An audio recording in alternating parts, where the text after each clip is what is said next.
Oh no, tidak. Celaka 13, ngeri banget tau nggak? Nggak tahan aku denger itu. Bikin ngeper hati. Serba nggak enak rasanya. Buat rasa tertuduh. Mana bisa kita mengenapinya? Jadi nggak yakin kalau gitu. Selalu ada yang kurang. Jadi banyak kewajiban. Merasa kerdil saya. Pengen menyerah aja deh. Hal itu selalu menghantui saya. Jadi selalu was-was nih. Itulah efek yang muncul ketika kita mendengar suatu kabar yang buruk. Dalam episode Mengampuni Sesama, Syarat Diampuni Tuhan kali ini, kita akan membuktikan apa betul bahwa syarat diampuni Tuhan itu adalah terlebih dahulu wajib mengampuni kesalahan orang lain.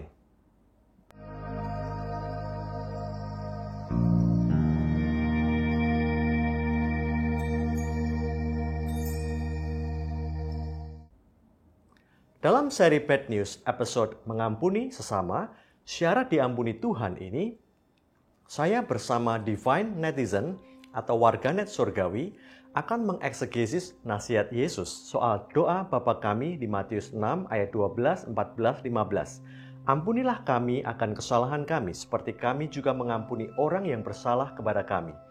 Karena jikalau kamu mengampuni kesalahan orang, Bapamu yang di sorga akan mengampuni kamu juga.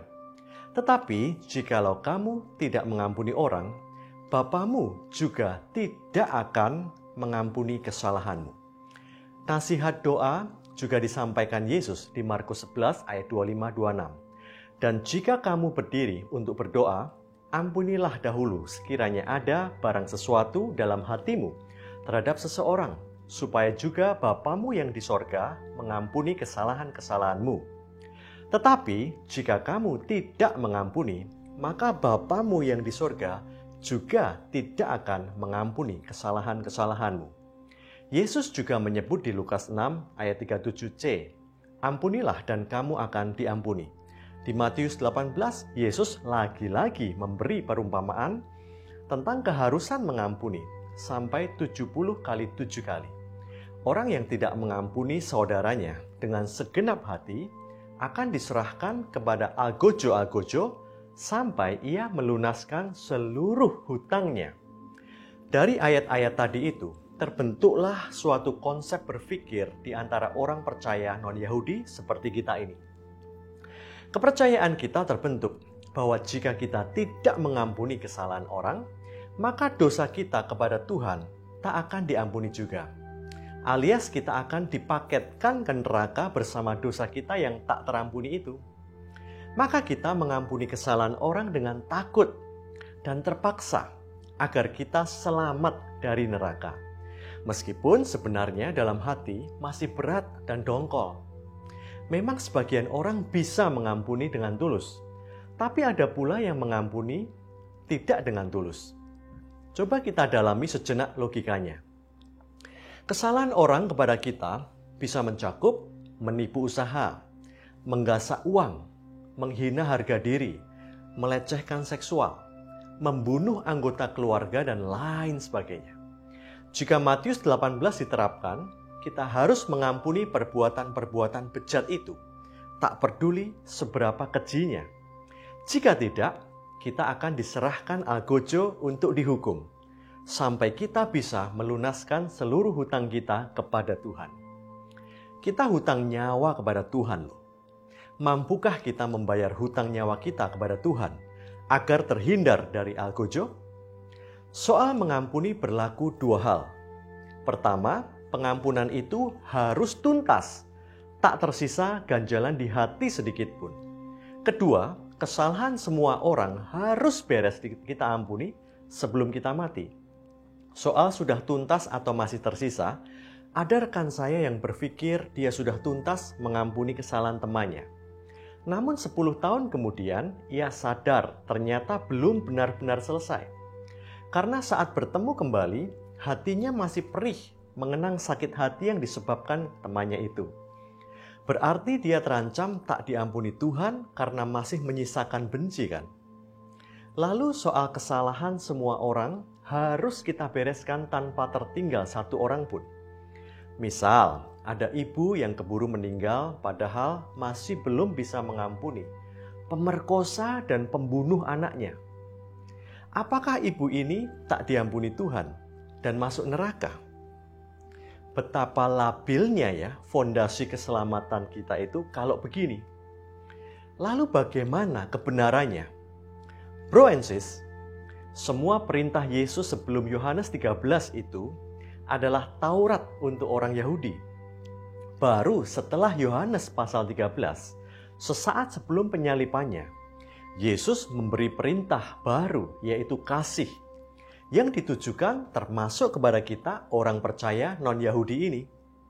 Perjanjian baru itu bukan dimulai dari Matius 1, Markus 1, Lukas 1, atau Yohanes pasal 1. Tapi New Covenant itu dimulai sejak Kalvari saat Yesus berkata tetelestai atau sudah selesai.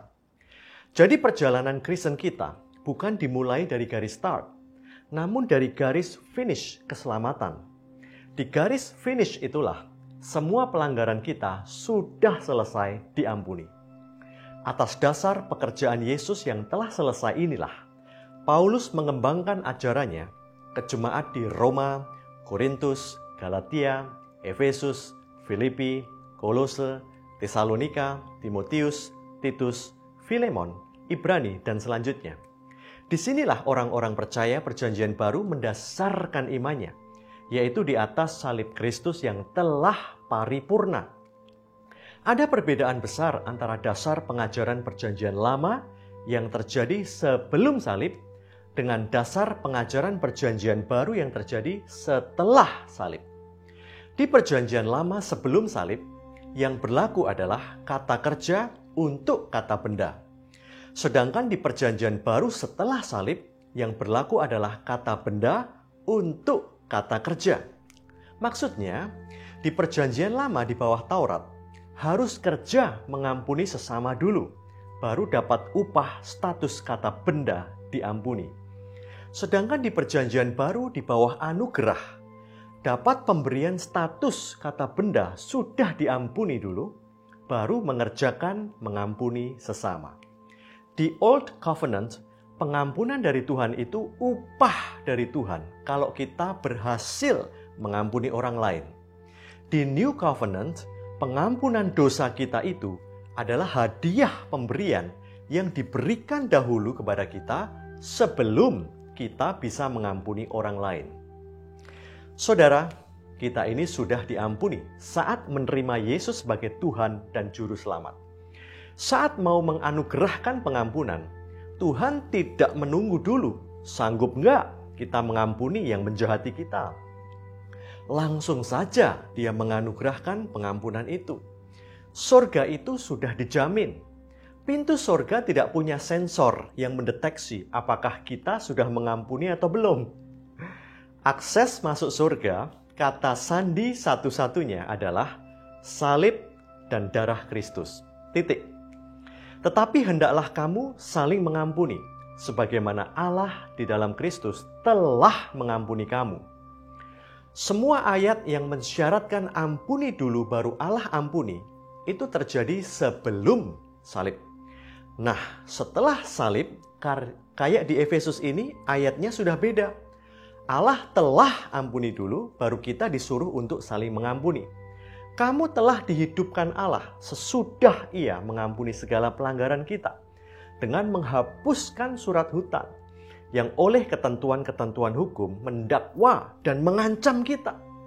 Dan itu ditiadakannya dengan memakukannya pada kayu salib. Kita tak lagi didakwa dan diancam. Kalau tidak mengampuni akan mati di neraka. Kita ini telah diampuni dan telah dihidupkan Allah. Kita tidak lagi berhutang mengampuni sesama kita dahulu. Lihat bedanya kan? Sama seperti ayat Efesus tadi, Kolose ini juga terjadi setelah salib. Ampunilah seorang akan yang lain apabila yang seorang menaruh dendam terhadap yang lain. Sama seperti Tuhan telah mengampuni kamu. Kamu perbuat jugalah demikian. Tuhan sudah mendahului mengampuni kita dulu. Baru kita didorong untuk juga mengampuni sesama kita. Jadi sebelum peristiwa salib, kita harus mengampuni dahulu, baru Tuhan akan mengampuni kita. Namun sesudah peristiwa salib, tetelestai, Kristus memutarnya menjadi Tuhan mengampuni dulu, baru kita bisa mengampuni lainnya. Namun misal setelah mencoba mengampuni dan gagal sekalipun, itu tidak akan mempengaruhi keselamatan kita. Karena keterampunan kita tidak bergantung pada berhasil tidaknya kita mengampuni kesalahan orang lain. Tetapi keterampunan kita bergantung pada pengampunan Tuhan yang telah terjadi dahulu kepada kita. Kita mengampuni sesama bukan agar kita diampuni Tuhan. Kita mengampuni orang lain karena kita telah diampuni Tuhan. Nggak ada satu hal yang bisa kita lakukan untuk memperoleh karunia keselamatannya, termasuk lewat usaha mengampuni ini. Demikian pula, tak ada satu hal yang bisa kita upayakan untuk layak dapat pengampunannya. Dia mengampuni kita itu adalah inisiatif dari dirinya murni, karena kasihnya kepada kita. Saudaraku, mengampuni adalah hal yang sangat baik dan harus dilakukan, karena itu adalah buah dari keselamatan dan juga menguntungkan jiwa kita sendiri. Kenapa menguntungkan? Karena orang yang melepaskan pengampunan itu menjadi nggak terbeban pikiran dan nggak terbeban emosi lagi yang sering membuat sakit psikosomatis. Tapi jangan mengampuni sebagai kewajiban dan sebagai alat transaksi agar diampuni Tuhan juga.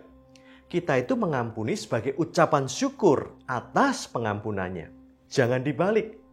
Jika masih ada sisa ganjalan dalam hati terhadap kejahatan seseorang yang belum beres saat kita mati nanti, itu bukan berarti kita tidak akan diampuni Tuhan dan masuk neraka loh.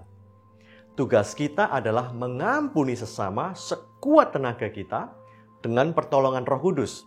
Selebihnya Tuhan yang menentukan. Jadi bro and sis, tetaplah mau belajar. Sebab asal kita mau belajar, bad news akan menjadi good news. Stay shocked.